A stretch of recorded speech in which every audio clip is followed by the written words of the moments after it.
Hi friends, మీ అందరికీ happy Valentine's day, ప్రేమికుల దినోత్సవ శుభాకాంక్షలు తెలియజేస్తాను.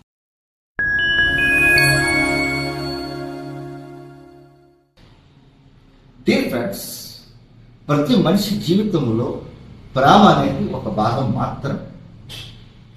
కానీ ఈ ప్రేమలో 3 రకాలు ఉంటాయి: spiritual love, psychological love, physiological. Spiritual love అంటే భగవంతుడికి భక్తునికి మధ్య ఉండే ప్రేమ మన స్పిరిచువల్ లవ్ అంటాం. ఇక్కడ భగవంతుడు కనిపించడు కానీ మనం ఆయన ప్రేమిస్తూనే ఉంటాం. ఆయన ఎక్కడ ఉంటాడో తెలియదు కానీ మనం ప్రేమిస్తున్నాడు నమ్ముతూనే ఉంటాం. That is called spiritual love. ఇక్కడ గివ్ అండ్ టేక్ పాలసీ ఉండదు, ఓన్లీ ఇచ్చుకోవడం మాత్రం. The next one is psychological.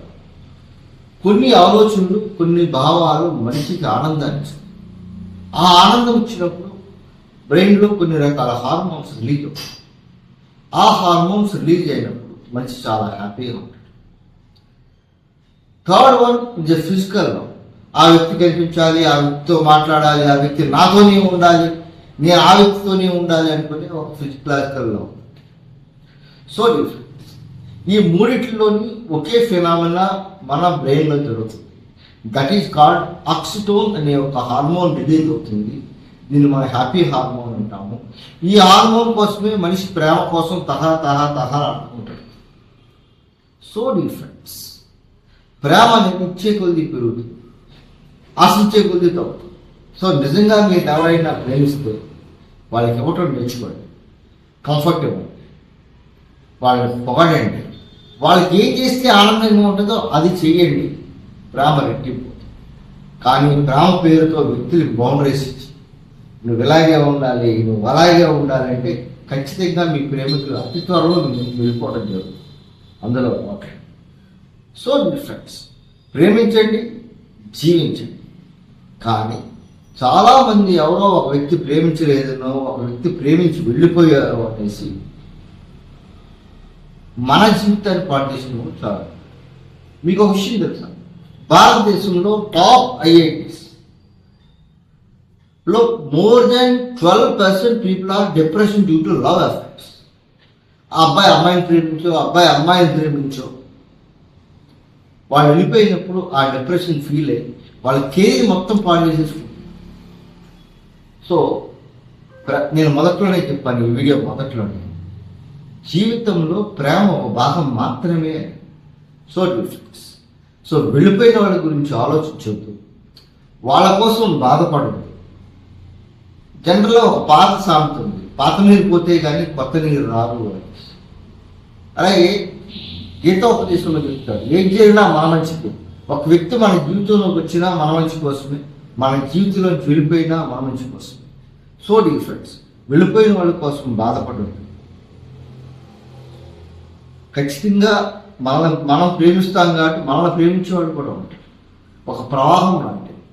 So ప్రేమ అనే ఒక పెద్ద పదార్థాన్ని తీసుకొచ్చి ఒక వ్యక్తికో ఒక చిన్న థింగ్స్కో పరిమితం చేయాలి. So difference. మనం ఖచ్చితంగా ప్రేమించాల్సిన కొన్ని ఉన్నాయి. అదేంటి అంటే మన వృత్తి, మన ప్రొఫెషన్. స్టూడెంట్ అయితే చదువు తన వృత్తి అవుతుంది, ఎంప్లాయీ అయితే తను చేసే ఉద్యోగం తన వృత్తి అవుతుంది, బిజినెస్ మ్యాన్ అయితే తన వ్యాపారం తన వృత్తి అవుతుంది. సో మీ వృత్తిని ప్రేమించండి, తర్వాత మీ ఆరోగ్యాన్ని ప్రేమించండి, మీ శరీరాన్ని ప్రేమించండి. మీ జీవితం చాలా అద్భుతంగా ఉంటుంది. అంతేకాని వెళ్ళిపోయిన వాళ్ళ కోసం, మన కాదని వదిలి వెళ్ళిపోయిన వాళ్ళ కోసం మనం బాధపడుతూ మన జీవితాన్ని బాగా చేసుకుంటాం. Life is a journey, it's but number of accidents. ఈ జీవన ప్రయాణంలో అనేక ప్రమాదాలు జరుగుతూ ఉంటాయి, అవన్నీ యాక్సిడెంట్స్ జరుగుతాయి. లవ్ కూడా ఒక యాక్సిడెంట్. అనుకోకుండా మైండ్ ఒకసారి ఒక వ్యక్తిని ప్రేమిస్తాం, ఆ వ్యక్తులు మనం వదిలి వెళ్ళిపోతాం. అలా వెళ్ళిపోయిన వ్యక్తుల కోసం ఆ గాయాలను తలుచుకుంటూ ఉన్న జీవితాన్ని మనం పాడు చేసుకోం. లవర్స్ అనేవాళ్ళు మధ్యలోనే వస్తారు. కానీ నిన్ను పుట్టిన దగ్గర నుంచి నేను పెంచే నీ తల్లిదండ్రులు ఉంటారు, నీ తోబుట్టువులు ఉంటారు, నీ మీదే ఆశలు పెట్టుకున్న ఎంతో మంది. వాళ్ళ ఆశలన్నీ కాదని నువ్వు ప్రేమించిన ఒక అమ్మాయిలో ఒక అబ్బాయిలో వేసుకోతే నీ కెరీర్ పాటు చేసుకోవడం అనేది కరెక్ట్ కాదు. ఈ వీడియో చూసిన తర్వాత మీలో కూడా మార్పు రాకపోతే ఈ కింది నెంబర్లో మనం కౌన్సిలింగ్ ఇస్తాం. నా 25 ఏళ్ళ